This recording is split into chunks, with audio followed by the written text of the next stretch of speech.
जी हाँ दोस्तों, तो शुरू करते हैं आज कंप्यूटर की अगली क्लास, जिसमें हम पढ़ेंगे सीक्वेंशियल एक्सेस मेमोरी।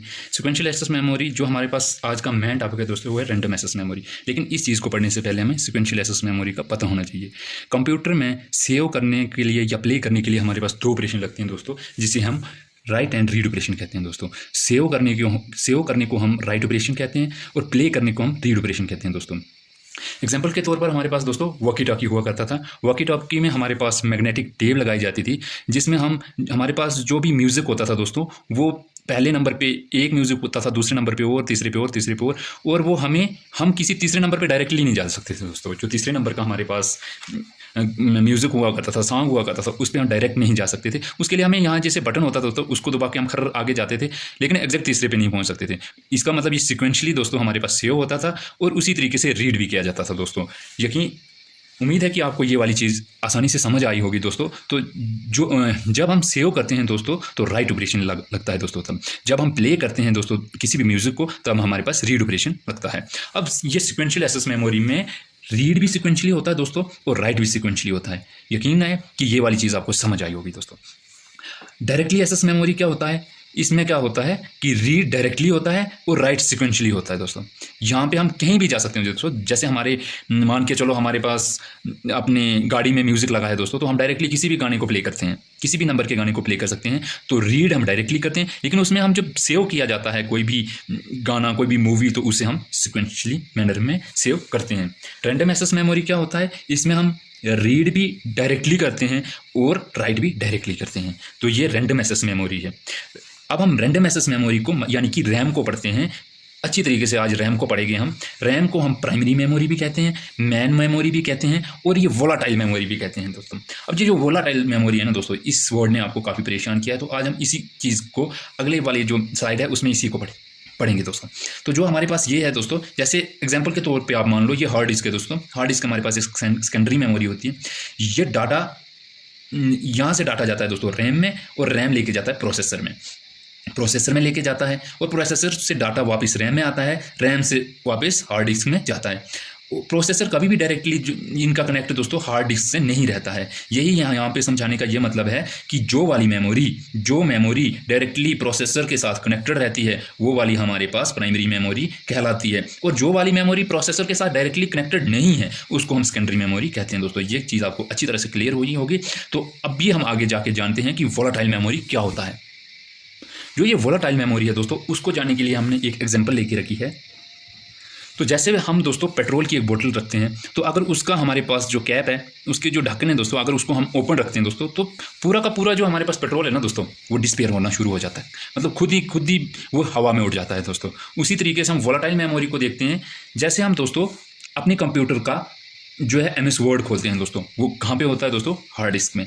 और खुलता कहाँ पे है? रैम में। और हम लिखना शुरू कर देते हैं दोस्तों, हाय हेलो कुछ भी लिखा दोस्तों, तो ऐसा होता है कि कंप्यूटर अपने आप ही शट डाउन हो जाता है, या लाइट चली जाती है कंप्यूटर की, अपनी जो कंप्यूटर शट डाउन हो जाता है दोस्तों। तो जो भी लिखी हुई चीज़ है ना दोस्तों, वो डिलीट हो जाती है। जब हम फिर से खोलते हैं तो हमारे पास MS वर्ड में कुछ लिखा नहीं होता है। उसी को हम वोलाटाइल मेमोरी कहते हैं दोस्तों। मतलब जो वॉश हो जाती है, जो हमारे पास परमानेंट नहीं रहती है दोस्तों, वही वाली मेमोरी हमारे पास वोलाटाइल मेमोरी कहते हैं। तो जैसे मैंने आपको बताया था कि हम पढ़ेंगे रैम के बारे में अच्छी तरीके से। आज रैम पढ़ेंगे। तो रैम हमारे पास दो टाइप्स का होता है, डायनामिक रैम होता है और स्टैटिक रैम होता है। ये डायनामिक रैम क्या है दोस्तों? इसको नीड पड़ती है रिफ्रेशमेंट की, इसको हम बार बार रिफ्रेश करना पड़ता है। ये किसका बना होता है दोस्तों?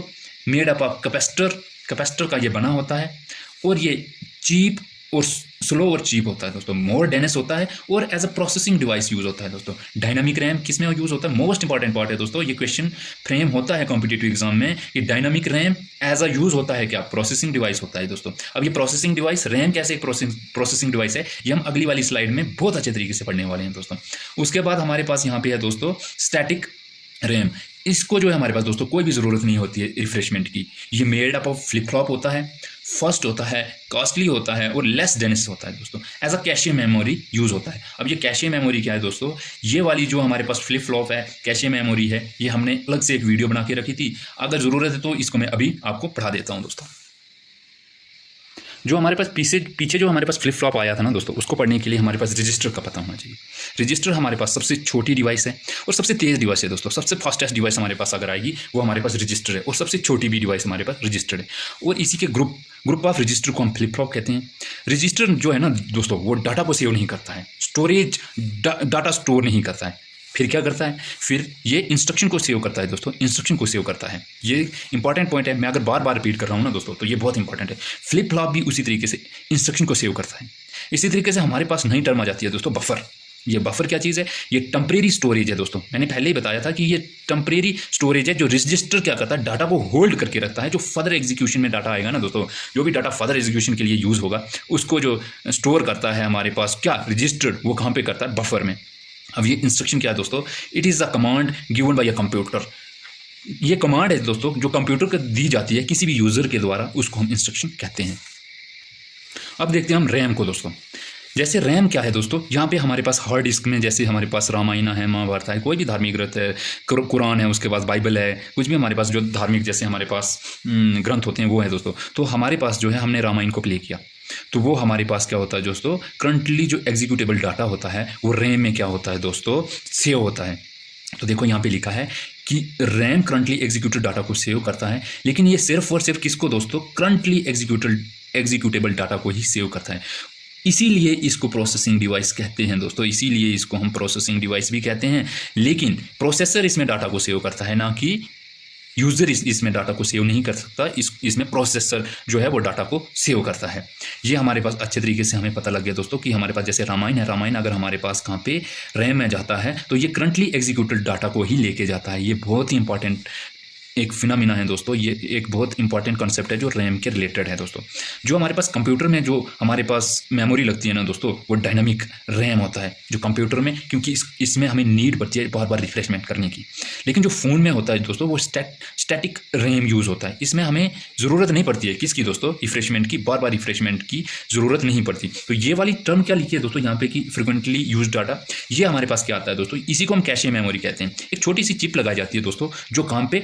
प्रोसेसर और रैम के बीच में दोस्तों। कहाँ पे? बिटवीन। ये गलत जगह पे वो बन गया है दोस्तों डायग्राम, ये यहाँ पे होगी। प्रोसेसर फ्रिक्वेंटली यूज डाटा को हम कैशे मेमोरी कहते हैं। और ये प्लेस्ड कहाँ होती है दोस्तों? यहाँ पे, ना कि यहाँ पे। ये गलती से यहाँ पे लिखी गई है। तो ये कहाँ पे होगी दोस्तों हमारे पास? ये होगी हमारे पास प्रोसेसर। ये प्रोसेसर है दोस्तों, प्रोसेसर और रैम के बीच में हमारे पास कैशे मेमोरी होगी। अब कैशे मेमोरी क्या दोस्तों, आपको याद रखना है कि जो फ्रिक्वेंटली बार बार यूज़ होता है, प्रोसेसर के लिए बार बार जो डाटा यूज़ होता है, वो हमारे पास कैशे मेमोरी में सेव होता है और वो प्रोसेसर यूज़ करता है उस डाटा को। पहली बार जो रैम है दोस्तों, वो 1965 में यूज़ हुआ था। और पहली बार जो है स्टैटिक रैम को यूज़ किया गया था दोस्तों IBM ने, इंटरनेशनल बिजनेस मशीन ने दोस्तों। और सेकंड बार जो हमारे पास ये डाटा टाइम को तो से जो यूज़ किया था डायनामिक, जो हमारे पास रैम है, इसको यूज़ किया था। धन्यवाद दोस्तों।